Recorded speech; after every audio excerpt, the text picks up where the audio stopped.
No podía faltar en la serie de interiores la presencia de Alfredo Ramos Martínez. En esta ocasión, dentro de la galería de pintores muy importantes para el arte mexicano en general, para la historia del arte mexicano, en la galería del Museo de Arte del Estado de Veracruz en Orizaba, nos encontramos con un cuadro que es un retrato de dama, dice la cédula. No tenemos el nombre de la modelo, pero por décadas Alfredo Ramos Martínez hizo retratos de damas, de mujeres, de hombres, retratos al pastel, a la técnica mixta y también de flores. Tanto es así que Rubén Darío le llamó el pintor de las melancolías. Esto fue en París, porque recordemos que Alfredo Ramos Martínez, neolonés de origen, habiendo nacido en la ciudad de Monterrey en 1871, educándose en su primera formación profesional en la Academia de San Carlos, obtiene una beca para estudiar en Europa y radica no solamente en París, sino en varias capitales europeas durante 9 años. En esos 9 años su obra es reconocida por los críticos europeos y lo invitan a participar en el Salón de Otoño con varias obras suyas en repetidas ocasiones. Una de ellas, Primavera, regresa a México y seguramente de esas épocas, 1909, 1910, 1911, a esas épocas debe corresponder este retrato que no tiene fecha, pero por la temática y por la técnica y por la calidad idealista de cómo trabaja el retrato Alfredo Ramos Martínez, podemos considerar que está alrededor de estas fechas. Si regresa en 1909 Alfredo Ramos Martínez a la Ciudad de México, se encuentra con un país y un estado dentro de la academia muy efervescente, que va a dar lugar al interior de la academia a la primera huelga estudiantil, 1911, y en el resto del país a la Revolución Mexicana, la Revolución Armada, 1910. Sin embargo, esto no obsta para que Alfredo Ramos Martínez ocupe un lugar muy importante dentro de la historia del arte mexicano. ¿Por qué? Porque justamente en esas épocas convulsas a nivel político y social, y además del derrumbe de la institución académica dentro de la Escuela Nacional de Bellas Artes, debido a que los alumnos ya estaban inconformes con los sistemas de aprendizaje, más bien de enseñanza en las diferentes áreas de la plástica, hicieron una carta para pedir la revocación de mandato del entonces director, el arquitecto Antonio Rivas Mercado. Esto se hace en 1911 y Ramos Martínez es designado subdirector de la Academia, en ese momento todavía Escuela Nacional de Bellas Artes. Pero él ya en 1913, en el mero momento convulso, ya habiendo sido retirado de su cargo el arquitecto Rivas Mercado, Ramos Martínez ocupa la dirección y dentro de ella, y a pesar de las circunstancias tan desfavorables, logra organizar al interior de la escuela los programas de estudio. Pero lo que es más importante, y tal vez por eso se le ha considerado el impulsor del arte moderno mexicano, en ese momento,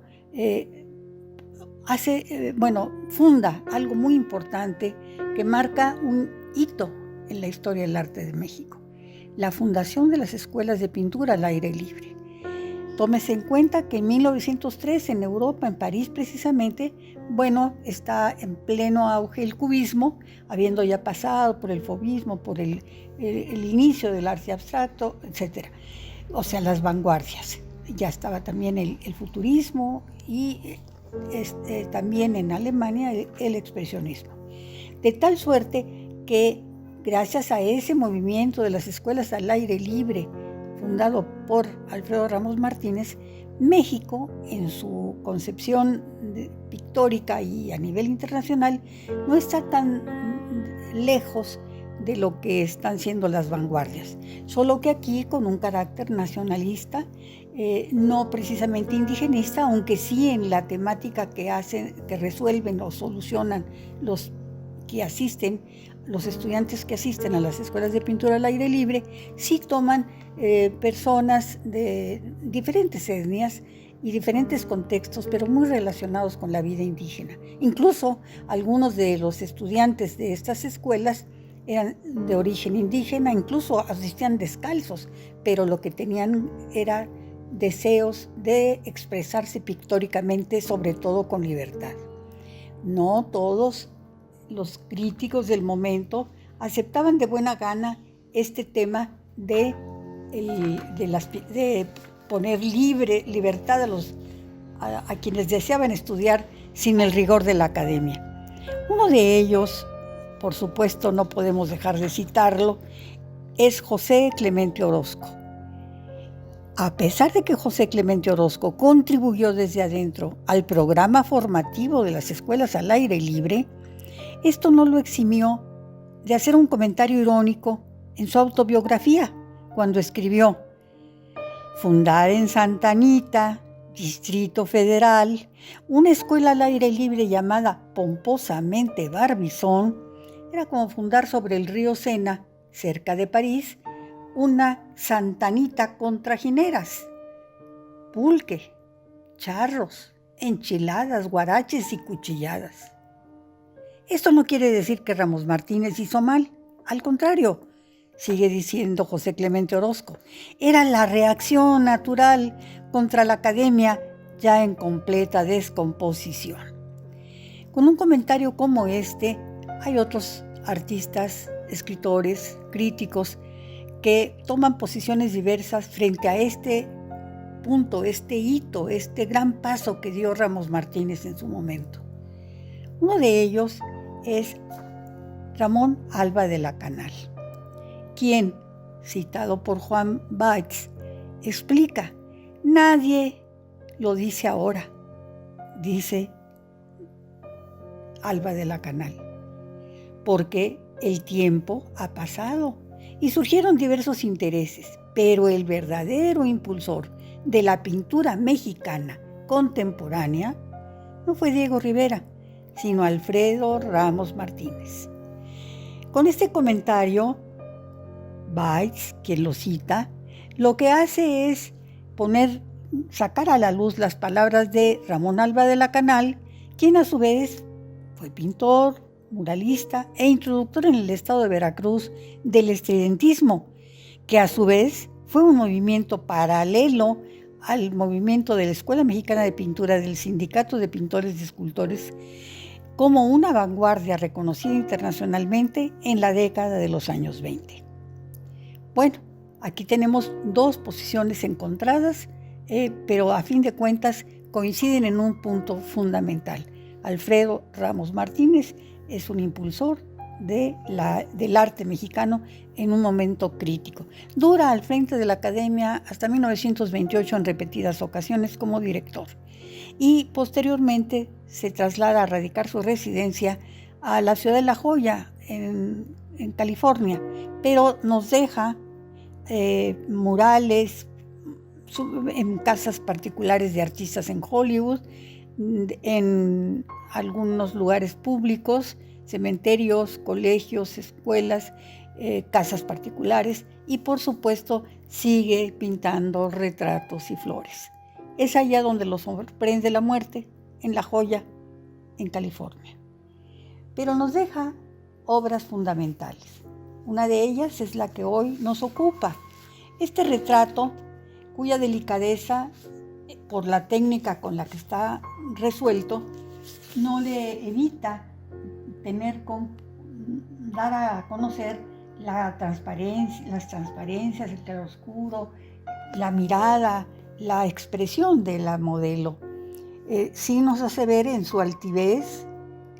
la clase alta de la modelo, su atuendo, las joyas, la delicadeza de los velos, las transparencias de su atuendo, y en este claroscuro del moño que viste la cabellera recogida en un peinado y que contrasta con una diadema muy brillante en un amarillo intenso que la hace destacar, y por eso decimos que es un manejo de claroscuro. Pero tomemos en cuenta que estamos tratando de una técnica del pastel. Es una técnica mixta porque tiene algunos toques de gouache, pero lo más delicado, y se puede advertir si lo vemos con detenimiento, los crayonazos,